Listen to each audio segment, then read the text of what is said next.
Toprak, I think, speaks his heart to Sergey, and he says, "Do you think I'm stupid?" And then he explains the background of his own inattention and his own ambiguity, loving this woman, loving her to bits, but she is very, very obsessed, almost, can we say, with her work, and take it very personally and very emotionally when she comes back and cries her heart out when a patient, she can't rescue a patient and so on.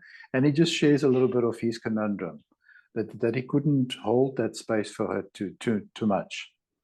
And then at the end of that scene, Sergey just listens and listens and listens, and then she realizes and she says, "Do you love Ada after all that has happened?" Still loves her. And I think it's also a nice wrapping sentence to bring that storyline to another cliffhanger. We don't know what's going to happen next between Alva and Toprak, but what it brought to me is when people are given the opportunity to really authentically speak what is in their hearts, then there's a door that can open to a new chapter. But if we suppress and hold things under wraps, there's no movement for the soul. I like what you say, there's no movement for the soul, because you're so caught in the here and the now, and you don't know where to go.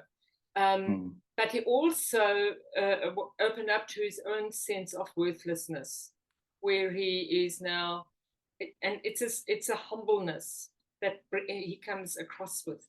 And in that humbleness, he can play with Sark, because now he is like, I'm also just a little kid and playing. So I think that is a beautiful coming together there as well. Definitely. And Ada then looking in a mirror there, I think she looks at her father's photograph and she says, "The man I love is just like you, Dad, with no idea where he should take root." In other words, just a nomad. He's also a nomad. Yes. So she sees those insights are valuable movements in the unfolding constellation work. But she understands her love for Toprak now. Yes, yeah. And comes from the father. She also understands her loyalty to her father and her love for Toprak. So for her, it's starting to open up and make sense. Yeah. Lovely. And then we have Muku and Sigi having a disagreement about Fico, and Sevgi wants to stand her ground, and so Layla is also in the scene, and Layla is like, brings up the word, the mention of Zaman, and Muko is really Zaman.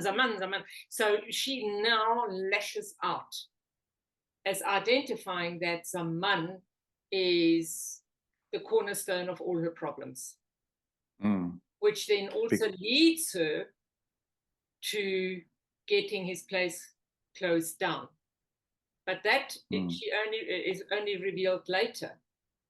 But so she's really finding it difficult to bring all this stuff together. Everything's nonsense for her now. Yeah. Muko finds change very difficult. She wants to keep things as they are. She wants to keep her daughter close to her. She wants to nurture her. She wants to be the mother to her daughter. So not unleashing her into the world to be the free woman that she can be. So it says a lot about the history between the two of them, which we have covered before. But I think those powerful words from Sergey that says, "I'm not a kid anymore, damn it, please just give me a break." And she wants to unleash herself from all of that old story. And then Zaman takes Fico under his wings a little bit and says, "When are you going to, because he always gives tasks, and when are you going to deal with your father?" And because your father represents abundance and blessing. And it's essential for you to make money. And unless you sort out the issues with your father, you won't get your life back on track. Because although Muko really throws him in the deep end there is some truth in it. But the truth is not that he's a good for nothing. The truth is that he hasn't got the connection with his father that he desired. And then we get a glimpse into Fico's difficulties, where the difficulties are, again, the mother leaving when he was little, the father then taking another woman to bring up the children, and the father unfortunately chooses a woman who is not very kind, who is really so terrible that Fico and his brother eventually have to leave, but he's completely rudderless. And what Zaman says is, if you can connect to your father, you can connect to the core of who you are, and then your life will come back on track. And for some unknown reason, Fico doesn't get himself there, for the simple reason is there's so much difficulty, so many horrible memories that he can't even go there. And that is often why we stop ourselves from healing, because we don't want to go and open up that pain, because we've been running away forever. But then this running away also keeps us searching forever. Do you also find it in your practice that when specifically male, but also women, when they disconnect from the father, that they kind of become rudderless and on the search all the time, specifically when it comes to conducting a functional life and being focused in life and being focused and successful? It's almost like, they become distracted. They're not connected to that father energy that grounds them into the functional realities. Absolutely. And this is the thing, is because maybe not so much anymore, but we still have the belief system is the father needs to protect the family, the father needs to provide for the family.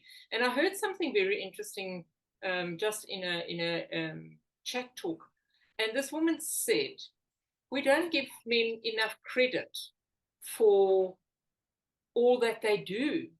Men go out and work. Men go out and make sure that the family is well provided for. And women don't often give men enough credit. And this is the thing. And then when a man like Fico, he does everything. He's not scared of working. He is so creative. But he just can't keep it together for the simple reason he doesn't want to. And there is no need for him to keep together, because he hasn't had a family structure. He doesn't know why we would want to build a family structure. And that's really what it is we need to know what a family structure is for us to feel safe. And it's with the girls as well. The nourishing that the girls don't get from a mother, the girls can become equally rudderless, let me call it that. And then we wonder why we have so many difficulties in our relationships. But Fico has now met Sergey, so this could change things. Absolutely. So yes, and it'll definitely change. We'll see that in the next episode.